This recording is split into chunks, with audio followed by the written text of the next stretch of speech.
Welcome to Decades of Horror, the 1980s. Smokes.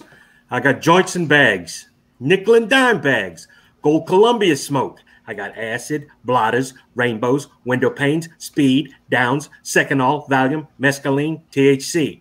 I got some good cocaine, Quaaludes, beauties, methadone, cheap Panama red, angel dust. Check it out, man. Tranquilizers, anabuse, whatever that is, lithium, thorazine, Thai sticks, methadone, rock red, and junk morphine. What do you want? What do you want? Some girls? I got some nice. Hey, what the fuck is wrong with you anyway, man? This is episode 189, recorded September 1st, 2021. Gruesome Magazine. Didn't think I'd get through the whole thing, did you? That's impressed. A tough choice, yeah. I was impressed. I am your host, Jeff Mohr, and this podcast is about horror films released between 1980 and 1989. Each episode, my co-host Bill Mulligan, Crystal Cleveland, and Chad Hunt, and I will tackle another classic or not so classic film from this radical, gory, influential, and gruesome decade. All righty. With me this week are my incredible co-hosts. First up is Crystal Cleveland, the Living Dead girl, and co-host of the Gruesome Magazine podcast. Crystal, how you doing? Oh, I'm great. You're really putting some feeling into this, huh? I'm like watching you, and you're like, I'm gonna bring it. So that's nice. Okay. Just looking at myself now, I'm like, hey, there I am. I won't. Also joining us is Chad Hunt, co-host on all the decades of horror. That's easy to say. All of them. Is it really all of them? Yeah. That's awesome. Also comic book artist and writer. Yeah. Chad, how you doing, bud? I'm free and awesome. Free and awesome. That's all I got after that beginning quote. I could quit paying for you. Okay. Wait. There's a check in the mail? Because and last but not least is Bill Mulligan, writer, director, special effects guru, and co-host of Decades of Horror in the 1970s, and all-around nice guy. How you doing, Bill? Uh-oh. Is he muted? No, I'm here. Can you hear me? Okay. Oh, good. good. Yeah, good. I can hear you. I'm all right. I'm trying to read what's on his boxes back there. Sorry. I'm like, oh, God. Yeah. This, who knows? This is the most awesome backdrop ever. You have no idea what's going on. No idea what's in there. Just all kinds of nonsense. Behind the black curtains. We're back in school. I broke up 2 fights already. I got bruises. So, the kids, they haven't been in school for a long time. And I think they're kind of letting out some steam. And hopefully they got that all let out now. We just hope that we can keep it going. Yeah, because you can't fight, from what I hear. Well, no, there is no socially distanced fighting.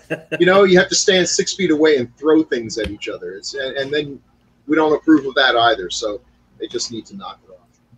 they have a lot of aggression, I guess, huh? I guess just it's a tough time for everybody, but for most of them are really, really happy to be back in school. Whether they admit it or not, they're happy to be back to real learning. They missed seeing their friends, and they even miss seeing their teachers. I have so many students come by and say hi. And it's been nice, So there's a couple of bumps in the road, but so far it's been going well. We just have to hope that we can keep everybody safe and healthy. Okay. We'll see how it goes. Absolutely. Okie dokie. So these segues are killing me. I know. Really good transitions. He's like, I'm listening to Bill and thinking about school and fights and stuff, and then he stops and I go, oh, I'm supposed to say something now. Okay. Jeff's got his segue poster right in front of him there. That's the okie dokie. Speaking of school, it's so all right and okie doke. Those are the choices. All right. On this podcast, anyway, we'll start by giving some details about the film we're covering. We'll follow that up with first impressions, and then we'll move into a general discussion. So, What are we doing this week? Whoa. Doing Basket Case. Ooh. From 1982. Written, directed, and edited by Frank Henenlotter. My man. Special makeup effects, John Caglione Jr. and Kevin Haney. Cast, Kevin Van Hentenryck, Terry Susan Smith, Beverly Bonner, and Robert Vogel. Filmed in Manhattan and Glens Falls, New York. Release date, April 2nd, 1982. The budget was $35,000 estimated. Allegedly. And I think, yeah, allegedly. And the synopsis of this film, titled Basket Case, a young man carrying a big basket that contains his extremely deformed, formerly conjoined twin brother seeks vengeance on the doctors who separated them against their will. Word. Against their will, yeah. Against whose will? So, The doctor's will or the... Never mind. I don't know. Most of these have the AKAs are, I think, well, first off, I found no information on box office or filming dates. Well, that was odd because There's probably a little loosey-goosey on the filming Joe dates. Bob talked about it. Like they didn't actually get a release Right. in the theaters you- until like later or something. Yeah, it's kind of Yeah, basically your guerrilla filmmaking exercise, right? Right. Didn't get permissions to shoot anywhere. Anyway. Although once it got released, it played in some theaters for years, because I remember looking through the New York Times movie ads, and Basket Case was playing seemingly forever. I think I saw, was there a theater called the Waverly? Oh yeah, I bet it's not around it anymore. was excuse me.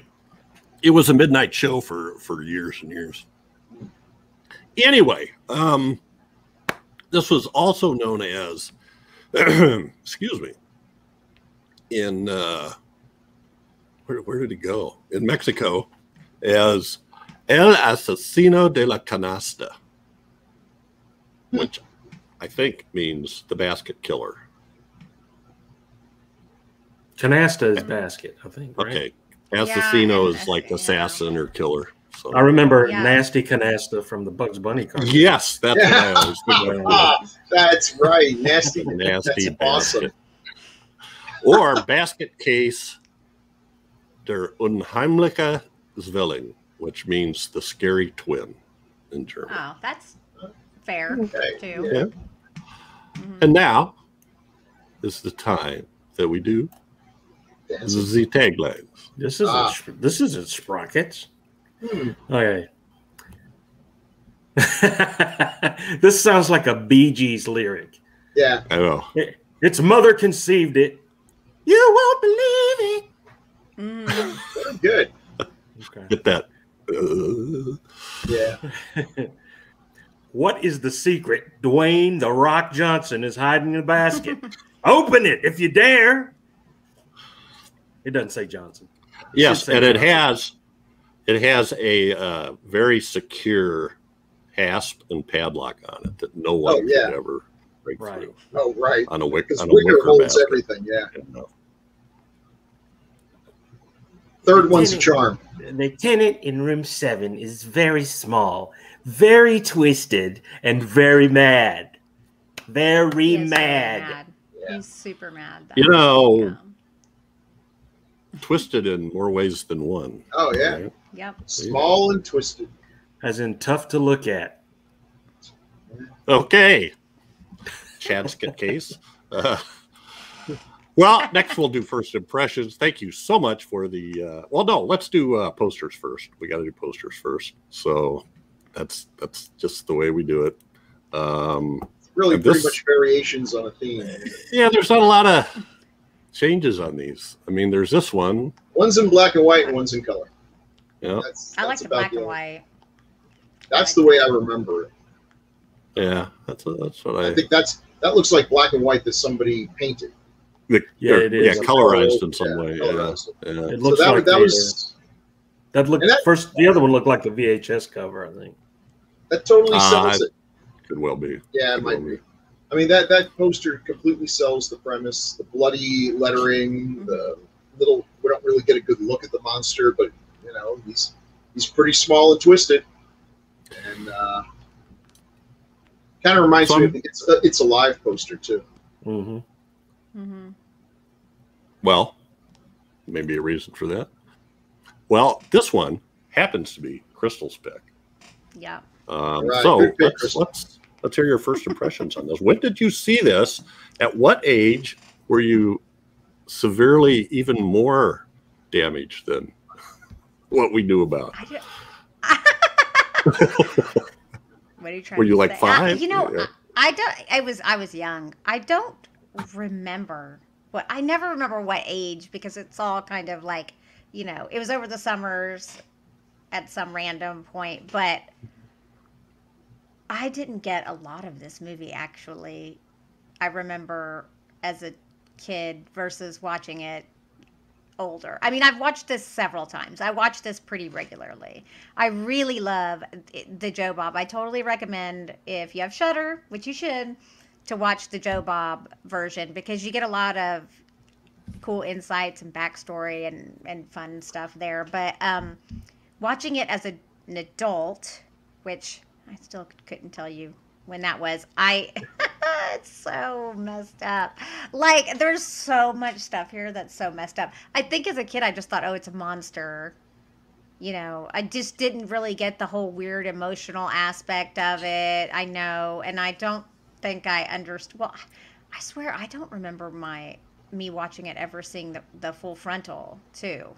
So I don't know if there's probably a version cut it first. Yeah. Oh yeah, the first. Yeah.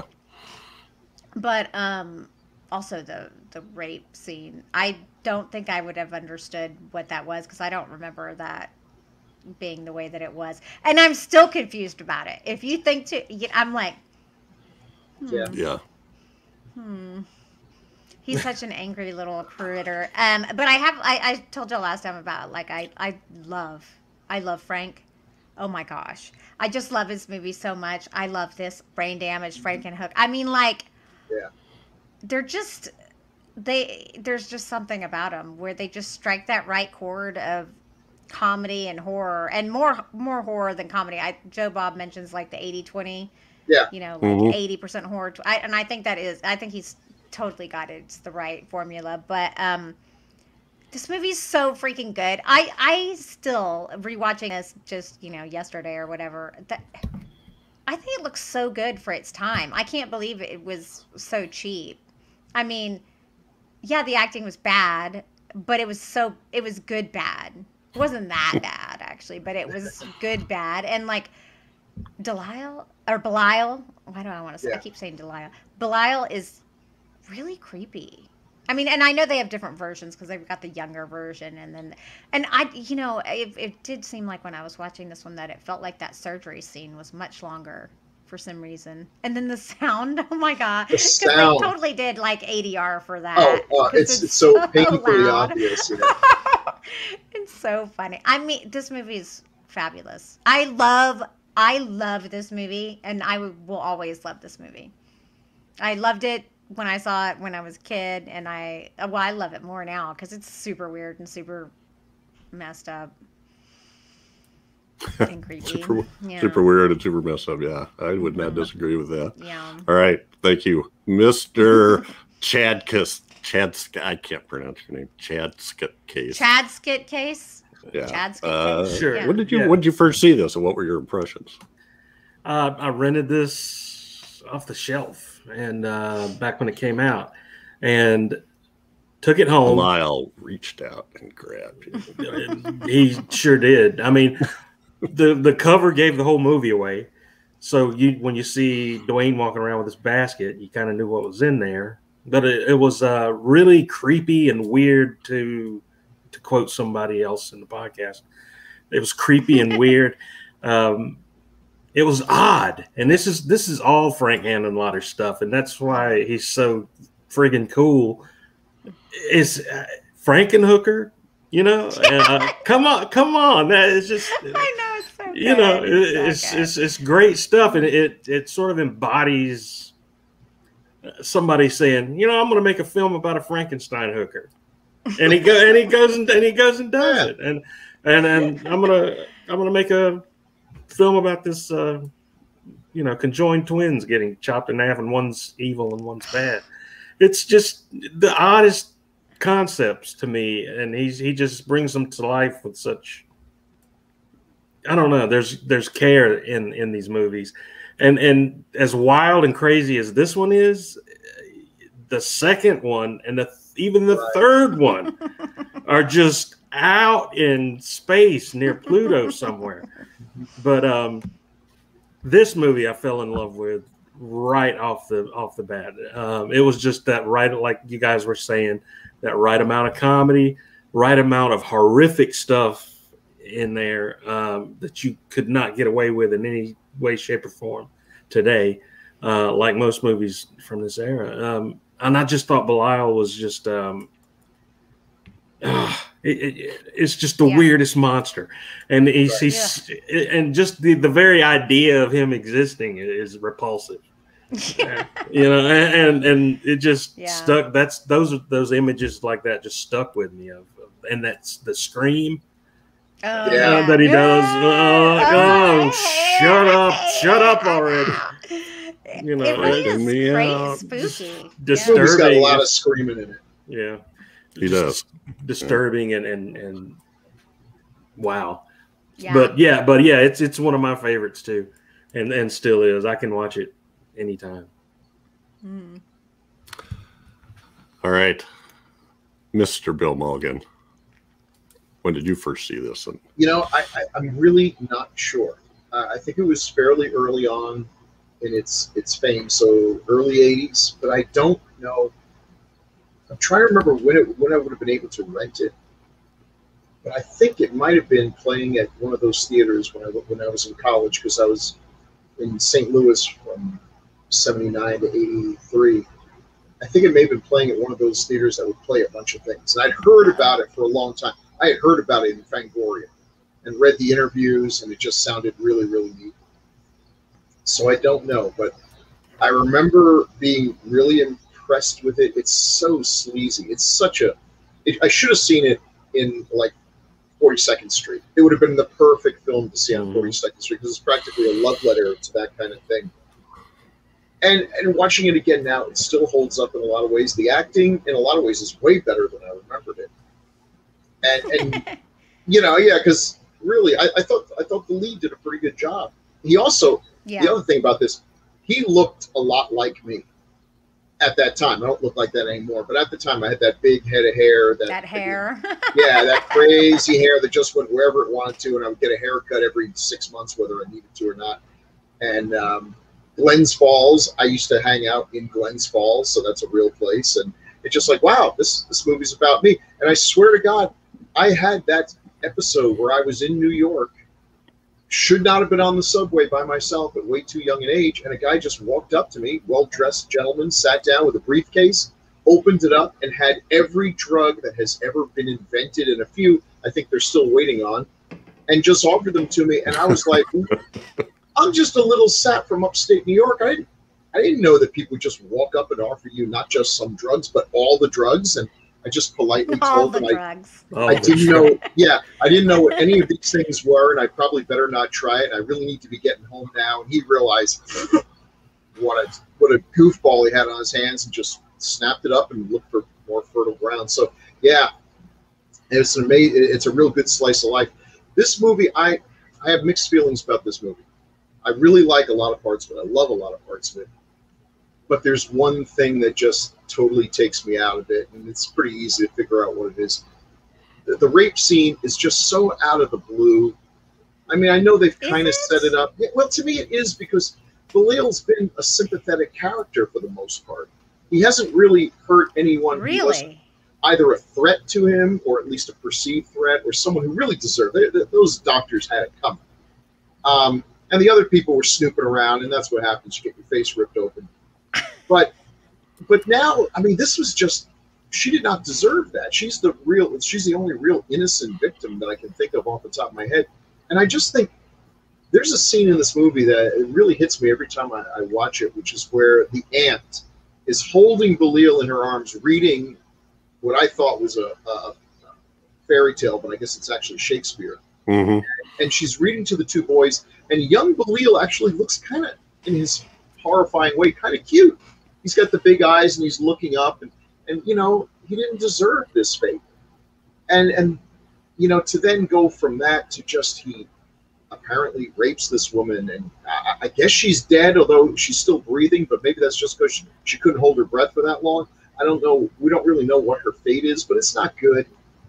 It just that just seems needlessly mean-spirited. And Henenlotter, sometimes, as good as I like his films, sometimes it's like, dude, maybe you should have thought twice. Same thing with brain damage. You know, there's with the one hooker scene. Yeah, it's like but I think. I that's so interesting that you feel that way. Because see, for me, Belial was always a bad guy. Really? He was always evil. Absolutely. Why else do his eyes glow red? Like, and I do think, like the doctor saying, is, you know, we don't even know if he's really human. I think that's kind of reference to that. I don't know that he actually is supposed to be all human. And he is constantly trying to control the brother, gets angry. He's clearly sexually frustrated. So it didn't shock me. I mean, the scene is shocking because of what it is. But it's so shocking. I love it because of that. Like, it's like, it makes me feel so uncomfortable. And that's what I like about it. Like, it makes you really not like him. I think that was actually really meant to make him out to be the villain. And it worked. And yeah, takes because us into the ending. The Dwayne, right? Dwayne's the other brother. He said, he even says when he's grabbing him, he's like, she was innocent. So like, I think that was kind of the whole point, because like, you sympathized with him up to that point. Well, yeah. I mean, he hadn't done anything wrong. He was just born.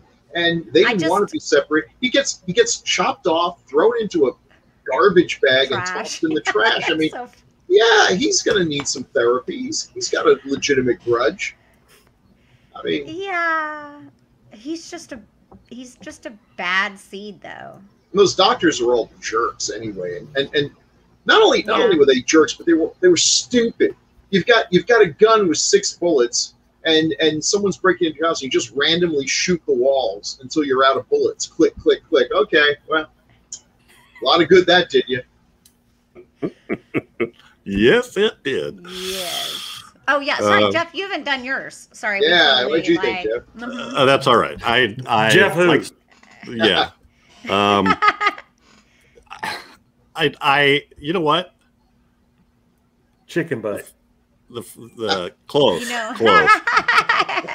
First time I saw this was on Joe Bob 3 years ago. Oh, okay.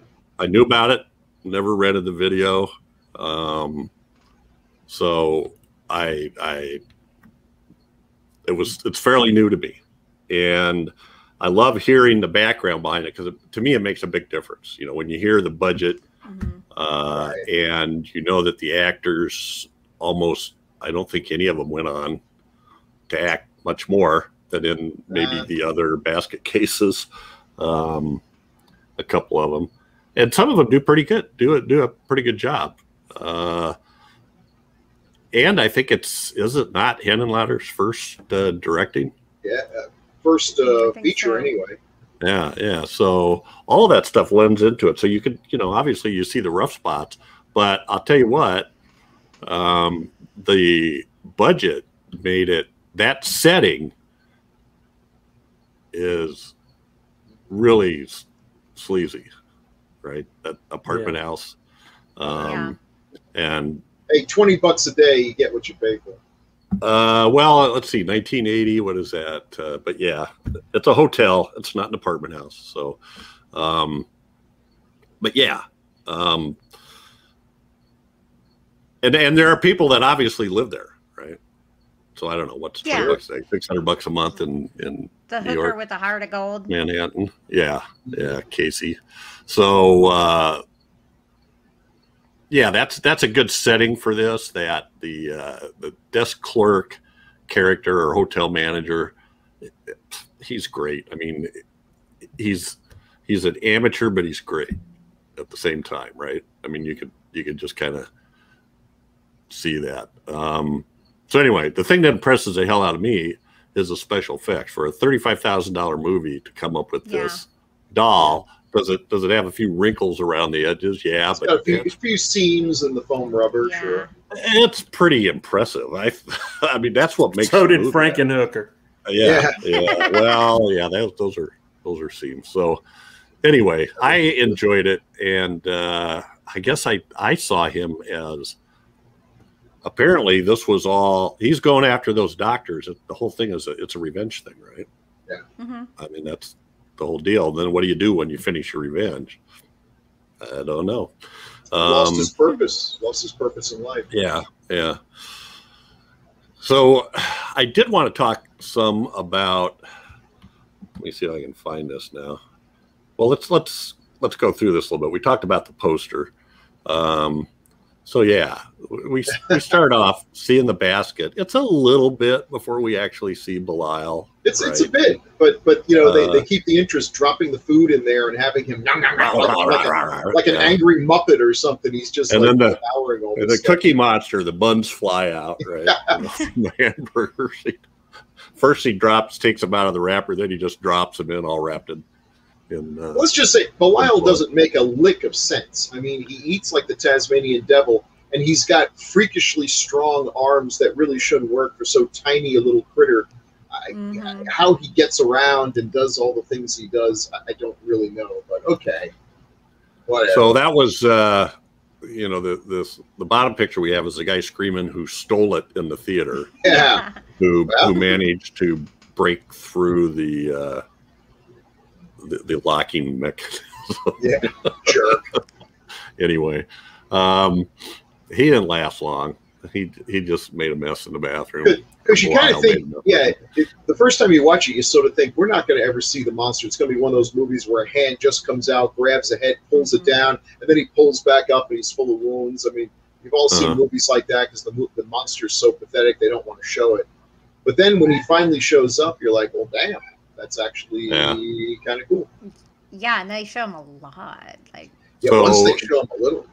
Just some shots of Dwayne sitting in different. He's trying to find. Am I wrong? Or do you think? I think Dwayne's a good actor. I think he's natural. I do too. Yeah, I do too. He's likable. He's doing some. But he's stuff. Weird too. He's weird, but he needs to be. Considering, all things. That scene at the bottom with he and they were good. That was cute. I mean, that almost felt like they were just improvising and having a good time. They genuinely seemed to like each other, and I think those two. Well, I think she's also in some of the subsequent films. One. So I guess they enjoyed. They didn't do a whole lot of movies, but they enjoyed working together. So good for her. I liked her. She wasn't the most beautiful hooker you've ever seen, but she looked a lot like the hookers you would see on 42nd Street. Real people. So I mean, and look at Kevin Van Houten. Rick, he takes one for the team when, hey, you want to go do this full frontal nudity thing outside in the cold, run down the street. It's pretty cold, so you're not going to impress anybody. Just want to let you know. Well, how could you see anything? There was so much hair. You really couldn't see anything. Manscaping wasn't a thing back then, I guess. No. Is it a thing now? I mean, I'm just not for me, but for some people. But even still, I was just like, wow, this is so awkward. The way he's running too, I'm like, it must hurt because it seemed like he kept his legs together or something. I mean, maybe the free balling it runs. Oh, let's try it after the show, guys. We'll go running down the street. Yeah, I just think running barefoot when it's that cold down a. Oh. Yeah, and barefoot in New York, where you're stepping on hypodermic needles and broken beer bottles. I mean, no. Couldn't he have been anywhere, though? I mean, honestly, it just looked like he was running down the sidewalk on whatever road. That's true, but apparently it was actually New York, which... Yeah, I think it was. You're right. I think I would have asked him, hey, it's nighttime. Couldn't we do this in Glens Falls? Just do it anywhere, yeah. Although I think you'd probably get in more trouble in Glens Falls than you would in New York City because they're not used to that in Glens Falls. So this scene that you mentioned already at the bottom, where Dwayne and Casey, played by Beverly Bonner, are sitting at the table in the bar when that table's covered with empty cans and drink glasses, and they're laughing their ass off. That was a great scene. I mean, but the funny thing is, she's asking him these questions, and his answers are so ridiculous. What's in the basket? My brother. And then, but at some point, it gets so crazy that she starts to freak out a little bit, right? She's not laughing anymore, and he's so drunk, he's still laughing. So I thought and then he stops though. When he gets all serious, it's the way the whole scene transpires was really good. Well, doesn't he pass out, and then he has a dream about what happened? That's how we find out. Yeah. Now that was filmed in the Hellfire Club, in New York. Yes. I somehow expected that to be nicer. I don't know. Oh no. I mean, look, I was never at Plato's Retreat or the Hellfire Club, but I've heard stories. And, you know, when like porn stars are telling you stories about how nasty the place is, you're like, yikes. Well, I'm going to my Swiss cheese memory right now, but I think, didn't Abel Ferrara get a bunch of people from there was something from the... That sounds about right. From the Hellfire Club in Ms. 45, or was that Maniac? Maybe that was... I remember us talking about it. I can't remember which... which one Maniac did have some adult film actresses in it, so... Yeah, and I'm thinking, and the guy from the Hellfire Club did his room. Yeah, I remember. Okay. Yeah. So... Anyway, these places were infamous. I had Ms. 45 on the brain. I just saw Shudder's. It's going to drop on Shudder this month. Oh, good. So, that's worth watching again. Anyway, so that's a cool one. So then we finally get to the reveal. Oh, hiya. He comes out of the basket. He's like a chewed piece of bubble gum with a face on it, but it works. When it has its mouth closed and stuff, it looks like they took someone's face and it's added stuff to the face. They did. I thought I read something about somebody modeling. I thought maybe it would make sense if actually him. Yeah, it would make sense if he did it since they're supposed to be twins, they're brothers. You know, but.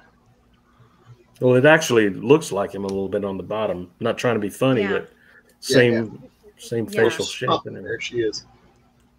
I went too fast there. This is the girl. This is the nice receptionist at Dr. Needleman's, right? Yeah. Yeah. And these doctors, these are the best doctor names. Oh yeah, Needleman. Needleman and Cutter. Sense of humor of Henenlotter, I think. You're right. I don't know where Lifflander. I don't know, but anyway, Needleman this is Terry Susan Smith. Yes. She didn't make a lot of movies. Again, unfortunately, it's too bad. But I think she does conventions and things. So I mean, she's not ashamed of it. She's good in it. I mean, she did shave her head for a band, so she's not exactly mainstream. Like that would still even be crazy right now, I think, for a woman. But it's weird. She doesn't look like a punk rocker. I mean, maybe with the head shave she might, but hair. She looks pretty much just like the kind of girl that would be a receptionist. So she falls for Dwayne immediately. Makeup and hair, and wardrobe. Yeah, she falls for Dwayne immediately and has the great line, "I get off at 7, hint, hint," which Dwayne is too busy to take advantage of that. No, listen, I'll tell you, again, if you're a dopey kid from upstate New York who has no experience, and you're walking around New York with this innocent, please just kill me and rob me face, people are hitting on you all the time. I was just too stupid to know. Probably all to the better. Yeah, seriously. There is something about that innocence in 42nd Street that they just gravitate to. Now, probably had I taken any of these fine women up on the offer, they would have found my body buried in a cemetery somewhere, identified me by my teeth. It was a scary place, but I was too stupid to be scared. So yeah, I completely relate with this idiot kid running around with his basket, not realizing what the score is. Right. Right. Yeah. Well, and she has a fairly long nude scene when Belial sneaks in there, uncovers her, and then who knows what he's doing. Pervin. It was pervy. Fondling. You know, there was blood. I don't have any idea what caused the blood. Yeah, that's I know. That's what throws me off. I'm like, and I'll sit here and I was like, just thinking. I'm like, what does it mean? Yeah. What does it mean? yeah. What does it mean? That's why. No, I'm thinking of I'm pervier than them, I guess, because I'm trying to think of the You heard it here first, folks. The physics, physical. How did that work? You know, and what? So anyway. Well, I would. Okay, here's the thing. He's got to have. People will say he couldn't. Well, he's got to have something, because otherwise he couldn't go to the restroom, and he eats a lot of burgers, so he's got to use the restroom. Just because they didn't show something doesn't mean that something wasn't meant to be there. But that was the part that was attached to Dwayne. So I mean, when they chopped him off, I mean, I just think he should be a mass scar tissue down. Are we overthinking this? Didn't he end up having babies or something, or sex in the third movie? Well, there was the third, one of the movies. There was a female version of it. Yeah. I can't remember if that was the second or third one. That's the 12th. Ooh, okay. Well, this is where he goes for surgery. It's a weird scene too. You have to see it. Yeah. And he gets there, and they were screaming in that one too. It's not a normal doctor's office. You think? It's a veterinarian. Oh Lord. But yeah, Crystal, you nailed that. The sound effects for that were crazy. I was thinking. It was, so you guys were saying it was tape. It was tape on something. That I was like, that's what. Yes, just some bad Foley. But this reminded me so much of my first movie, where like whenever we had scenes of the zombies chewing on brains, we must have found some library of chewing sounds, and it is so over the top and ludicrous.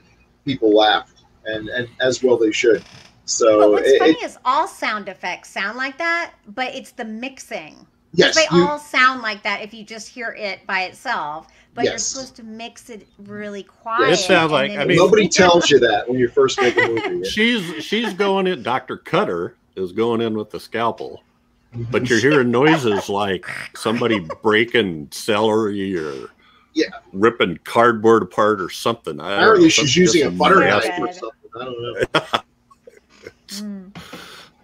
It was crazy. So, instead of asking for forceps, the doctor's like, salad tongs.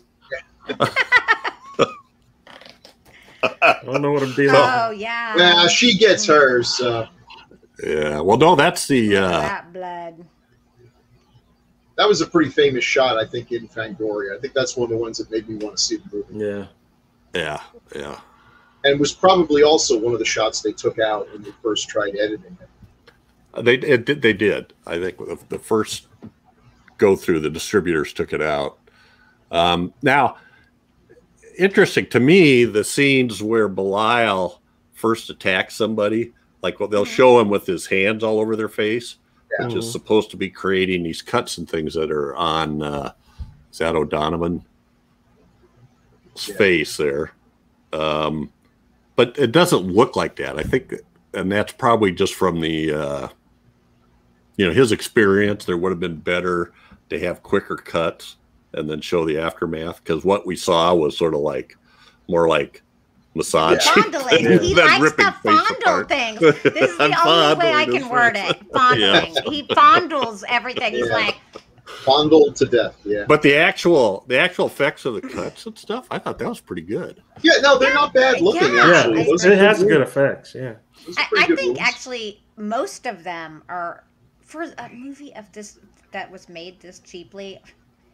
And the blood looks better than Dawn of the Dead, that's for sure. So it looks less like paint than the.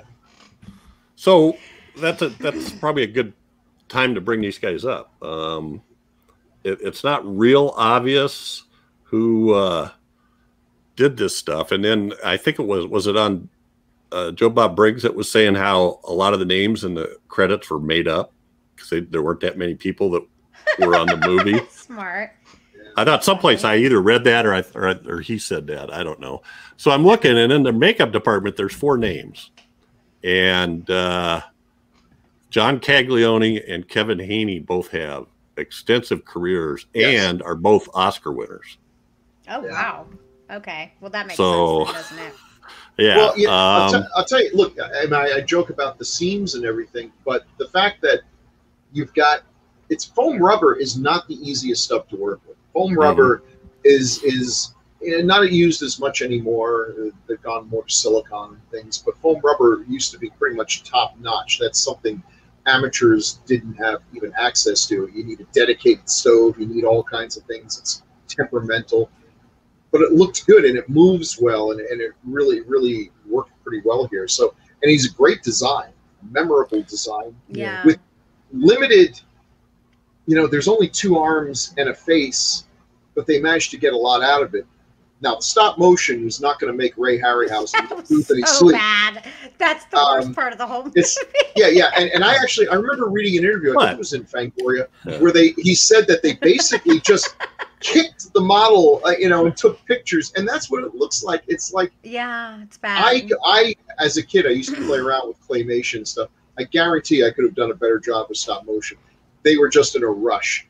And the model had limited mobility. They probably had wires in it. It's not an armature, so there's only so much they could do. It would have been better if they had just left the wire on it and put it on some little rollers and pulled it in one shot. I think that would have looked. better. I like stop motion because there's a weird feel to stop motion. It's unnatural, and that fits with Belial. But I think they would have been better served to maybe have the bad stop motion in shadows, and not make it quite so obvious on how. Well, Gumby looks better than this guy. Nobody would have said anything if they would have just shot, like that puppet. Somebody inside the arm shot the arm flying through the shot, throwing something or breaking something and flashing over there and cutting over here. Yeah. But and not really seeing that much, but I'm actually kind of impressed that they tried it. I think from a design point of view of the creature, it made the design. There's stuff going on in there that you're looking at it and you're going, "What the hell what am I looking at?" I don't know, which is kind of a pretty genius idea for designing. It keeps people's eye on the monster. It makes him interesting. Like when you're drawing comics and you're drawing anatomy and stuff like that, you're really blowing up the anatomy. It's not true anatomy. It's dynamic anatomy, and so sometimes the muscles are in weird places and the shadows fall in weird places, but it makes it interesting to the viewer's eye to look at. And I think that's kind of what this creature has always. And it could be my comic book connection saying that. But I feel like he's an interesting monster to look at because he's got lumps here and looks like a big joint on the side here. You don't know what it is. You don't really know what it is, and it's weird looking, and that's a good thing. And they did a good job. I thought they did a fantastic job. Yeah. So I don't know if I'm saying it right. John Caglione won an Oscar for Dick Tracy. Oh wow, that's best makeup. Phenomenal makeup in that. And was nominated for The Dark Knight. Oh, all right. And the other guy, is it Kevin Haney? I believe won an Oscar for. I gotta look now because my brain just cross-referenced the title. Right, Caglione has made a ton of things. Yeah. Kevin Haney. Let me just see here. Yeah, he has 2. Actually, there's a video of him with Rick Baker on his page. Kevin Haney's done a lot of character stuff like Driving Miss Daisy. Yeah, Driving Miss Daisy. That was, for some reason, my brain was going Steel Magnolias, but I didn't think that was right. So yeah, he won the Oscar for Driving Miss Daisy. Because, and you know what? Because he did the good aging makeup, and that is something that apparently only a few makeup artists can actually do well. I think that's when you see bad aging makeup, you know it. He won a Primetime Emmy for outstanding makeup. Yeah, Warlock, right. He won a Primetime Emmy for outstanding makeup for a series, Primetime Glick, which I assume is the Martin Short. Oh yeah. Yeah. Jiminy Glick. Yeah. Also for Life with Judy Garland. Lots of them. He's got lots of the X-Files, outstanding makeup for a series. Of course, there's lots of people that were involved in that. So, yeah. Whenever his friends want to bust his balls, they take out a couple of pictures of Belial animated walking through the. It's like, hey, this is just like Rick Baker with Octoman. Yeah. But even then, as bad as those early movies might be, and I'm sure they're like, oh my God, I can see all the scenes. If you look at something like Octoman or Basket Case, and you can make fun of all the flaws in the makeup, but boy, that they're trying for something. They're reaching for the stars with very limited funds, and there's a lot of creativity. And you know that if this guy was actually given some time and a real budget, it's going to knock it out of the park. Mm-hmm. So they got nothing to be embarrassed about. This is a cool monster. Memorable. Yeah.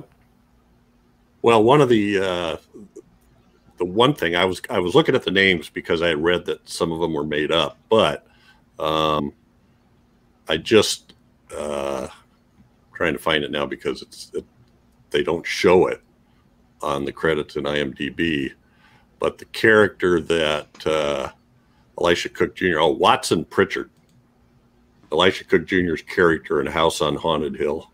Mm-hmm. Oh, okay. That was one of the names in the credits. Was Watson Pritchard. So I don't remember what it was they said he did, but I was looking at some of the other ones, and one of the makeup, the other two makeup people that are credited, I think that's her only credit. One of them is named Ugis Nigals, and I thought, well, that's got to be made up. But I searched him online. He's a graphic artist. He's got his own company. So that looks like an anagram for something else. Well, that's what I thought. I was trying to come up with something, and I searched it online, and it actually came up with he's got a LinkedIn profile and worked for did marketing campaigns and has his own graphic arts company. So anyway. So yeah, who knew? Because that's one of the things I was thinking as I was watching this. I'm like going, so who did this? Who did he get to do this? Where did he find early in their careers? So yeah, that's kind of cool. And I think it wasn't his first, but very close. He also worked on Castiglione worked on Friday the 13th Part 2 and Quest for Fire, and then Basket Case, and then Hunger. The Hunger. David Bowie. Good aging makeup there, actually. I think Dick Smith did that too. Zelig. Oh, yeah, excellent. Amityville 3D. Chud. I mean, it just goes on and on. So yeah, he got a couple of key people very early in their career. Yeah, and he wasn't able to offer him a lot of money because, like Crystal was saying, when that kid is flashing that wad of bills, that was the budget of the movie. And it was enough to impress the drunks, but it wasn't a whole lot of money. Not for a movie, anyway. It was not. So what else? Any other things we need to talk about here? Oh, well, I mean, you haven't seen the others. The others are in the 90s, I think. I don't think we can do the others. I was just thinking we could always a special. If we wanted to, we could stretch it a little and do those two as a combo, but they're like 90 and 91. Decades of Horror 80s. The sequels. They're like. But it, like that dude writing the fourth one. I was like, I'm just gonna make it. He's like, because they got some stuff to work out. What if like Belial's old and wrinkled now, and he's like popping Viagra and. So weird. For a non-existent. Is it? I guess. Man, I don't know. Yeah. Why does it always come back to that? I don't know. Oh, here we go. So if you could, Crystal, if you could believe this, it says the actor Kevin Van Hentenryck limped slightly during the nude running because of an injury sustained in a motorcycle wreck prior to filming. Oh, okay. Yeah, because he was running kind of weird. But I thought, well, you know, I don't know what that feels like. Yeah, I feel pretty weird. No, I mean, Depends on how cold it was. Like, yeah, I mean. So without permits on a cold winter's night, the crew first cleared the sidewalks of any objects Oh, might step on. That was nice. That was very sweet of them. Then let him out of a heated van on one side of the block and met on the other side by another heated van. So he didn't Once picked up, the van would drive him to another block.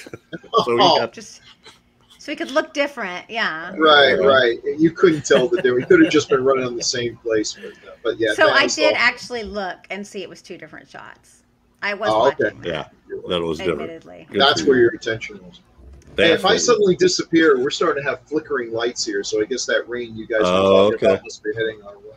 Well, and apparently there was a shot they tried to do of Belial exploding through a window during the first attack sequence, but the puppet kept bouncing off the window. So it's foam rubber, of course. They had to cut it.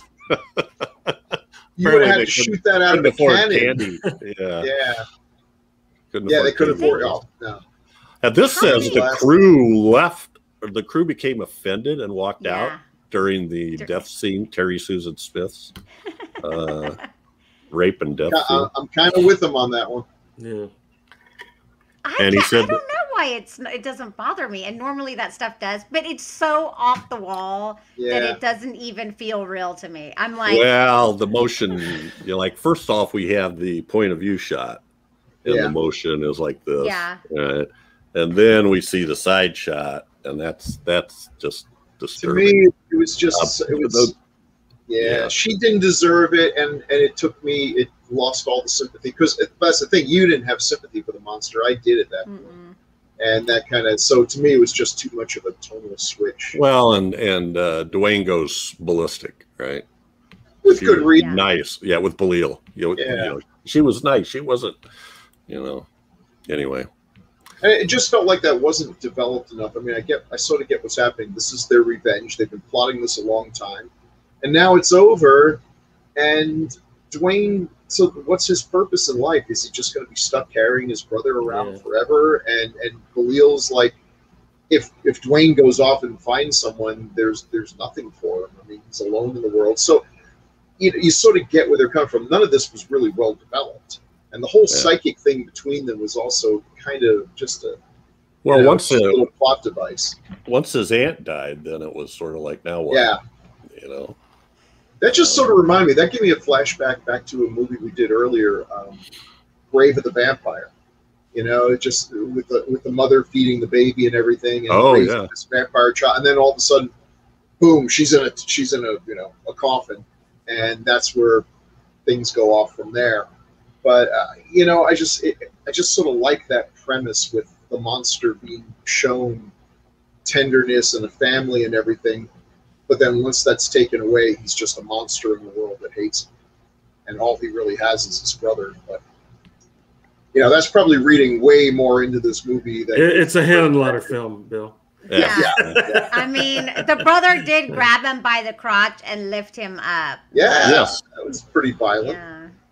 And yet at the end, they're like hanging on to each other. Of course, he's hanging on to him from his neck. And my wife is watching this, and she's like, so you're telling me there were 2 sequels to this? How exactly? Like, well, they just basically ignored everything that happened in the last few minutes. So. I got better. Really? Yeah. Okay. We didn't see the ambulance.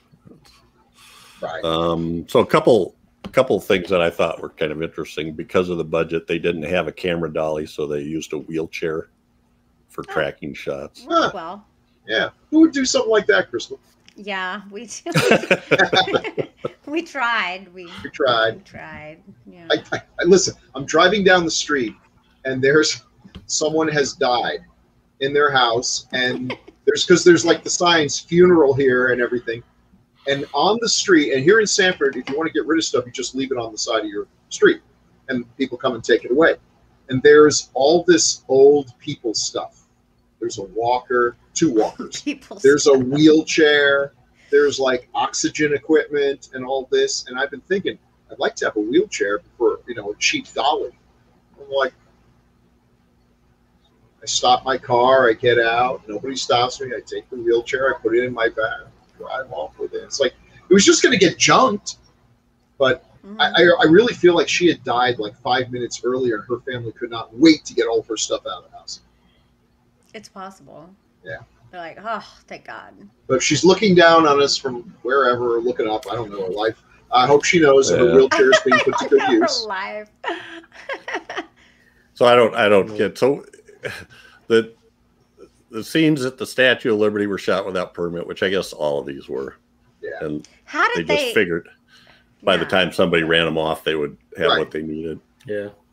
Nowadays it's easy because the cameras were little, but back then that was actually a little bit of a challenge to do that Larry Cohen stuff. And I think if you just pretend like you belong there, it's kind of like, you know, they say you could just go about anywhere if you carry a ladder. Because everyone assumes that if you're carrying a ladder into a building, there's a darn good reason for it. It's like showing up to a wedding reception. You're not related. Yeah. Just start eating. Yep. Right.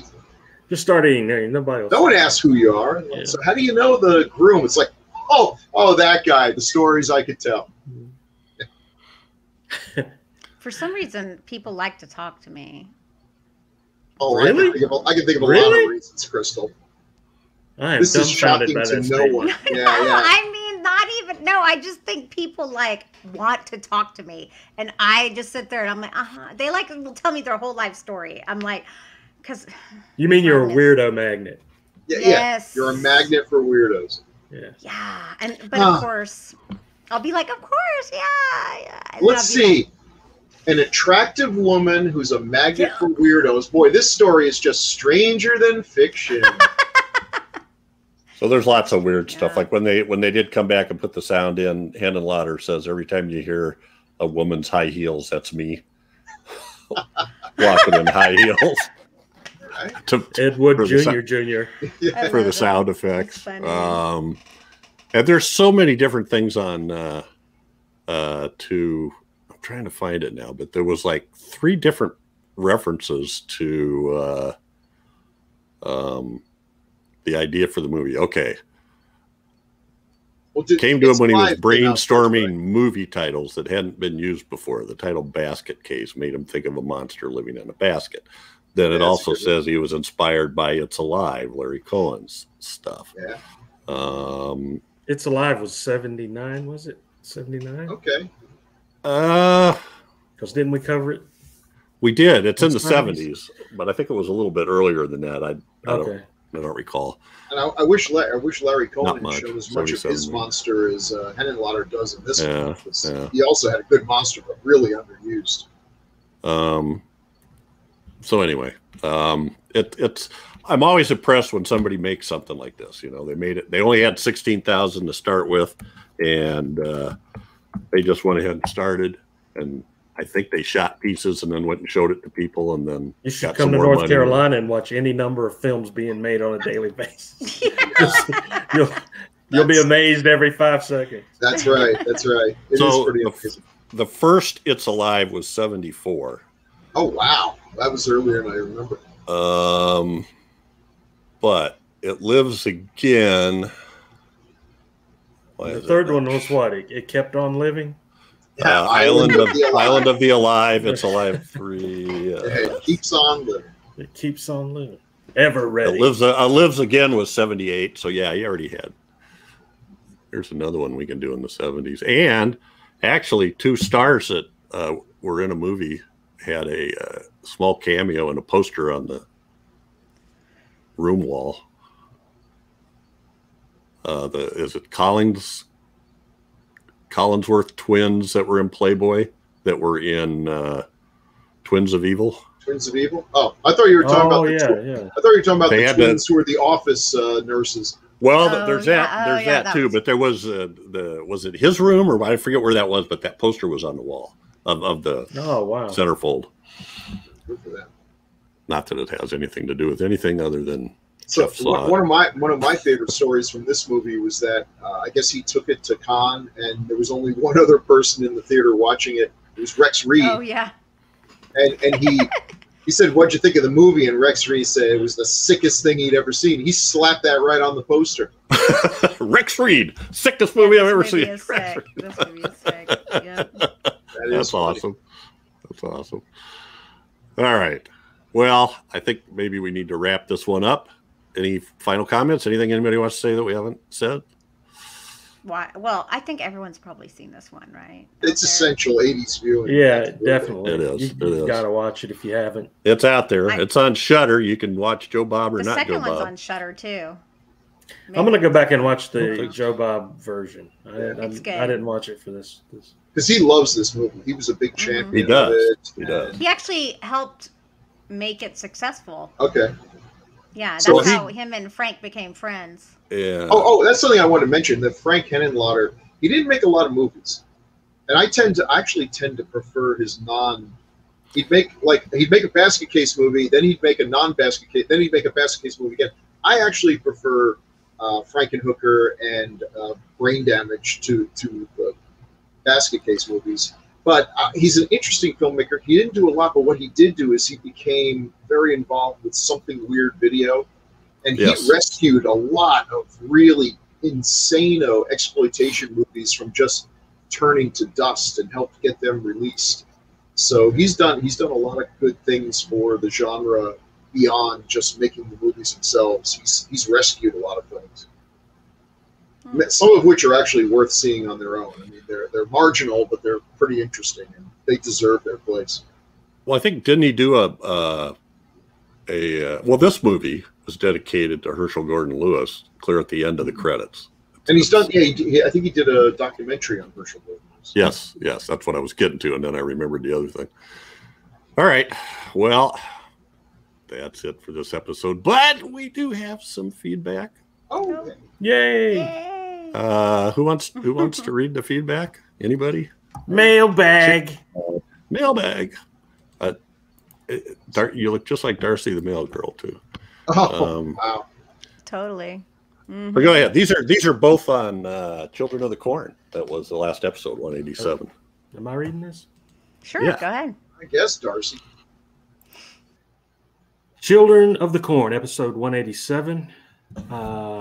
This email is from Anthony Pereira from Facebook. We'll agree that this movie isn't a cinematic classic and probably helps that I haven't read the story, but can't help enjoy watching it every now and then. Isn't one of Stephen King's best adaptations for certain, though? Isn't it one of Stephen King's best adaptations for certain, though? Given some of the others that came before and after, it's debatable in not one of, if not one of the worst. Keep up the good work, guys. Look forward to listening to each and every episode in all of the DOH library. Yay. Thank you, Anthony. Thanks, Anthony. Thanks, Anthony. Appreciate your comments, too. Yeah. Yeah, and when I do say classic, I definitely don't mean cinematic classic. And if you wouldn't mind, Anthony, go into the comments on YouTube and ask and show us how to phonetically pronounce your last name. Right. If it's Pereira or Pereira. It's probably not Pariah. Pereira. Oh, there's the R. Okay. The next one is calling our readers much pariahs. Easier. Yeah. My talent is wasted here. Yeah. Don Joe from YouTube. In my perspective, it's a classic, but not a great film. One of those rare creepy kids movies with the wonderful ambiance of a desolate town without adults and the rural farm locations, which aren't standard for horror fare. One big thing I didn't hear you all discuss is the awesome score. The ethereal child choir chants. That's a good point. That's and eerie music really stood out and sets the tone for the film. It's what I remember most about it. With the added Stephen King moniker, all of this adds up to a fondly remembered 80s horror flick, even if it has issues and is far from being a truly great film. I'm a conscientious defender of this rather difficult to defend franchise. Woo! That's a small totally number. With him. There's a lot of fun to be had for each installment, but I'd likely not rate any of them over 6 out of 10. See, that's exactly how I feel about it. I admire that. I admire someone who says these movies they're not better than a 5 or a 6.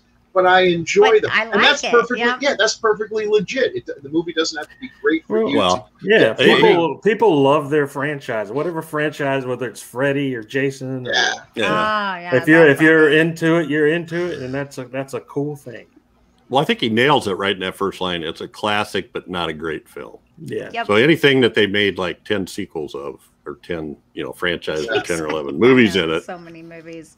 Hey, we didn't talk about the score and basket case either. We didn't, and that made me think of it. It sounded a little bit like, I don't know, the old baseball park organ. Like, But I think he had a actually- buddy had one of those old synthesizers. and I just don't know. like, Yeah. doom, doom. I will say they ran it wet, thankfully, so that's good. Like, it was like there was music throughout. There was always a pad, so that's good. Yeah. That's something. Yeah, it wasn't. I should say it wasn't distracting. It's just if you No, stop that's why listening I'm to like- it, there wasn't much to it. But hey, all right. Well, thanks, Don Joe, and thanks, Yes, Anthony. thanks, We guys. really Yes. appreciate it. Yes. Thank you. Thank you. Well thought out, and keep listening. We appreciate it. Don Joe's commented before, so appreciate that. He's That's it for clearly this very episode. smart, if he thinks just Yeah. like me. Because he agrees with Crystal. Yep. Yeah. And Don Joe, let us know if we're mispronouncing your name because we don't want to. Yeah. We're Yeah, fully yeah. The capable of doing that, no matter how simple it is. It's The two syllables are killing Well, it. that's true too. like the Yeah. E is not silent, guys. Like, oh, sorry. Dion Joey. Doe. Doey. Well, now you guys ought to be careful because it might be Don Joe like Don Corleone. Uh-huh. So be nice. Yeah. Um, Notice I was not doing that. What? I'm Mr. so Joe. confused right What- now. What a I bunch missed of it. pals. Just throw Chad under the bus. Oh god, I'm missing it. That's why I'm like, oh. That's it. Went from reading a nice email to now we're in deep with the mob. Right. Yeah. That's how it goes. Well, I mean, my last name was Campisi, so. So you know people who know people. We in the sanitation. Now we understand the connection. But I missed that totally. That's embarrassing. All right. Well, that's it. That's it for this episode.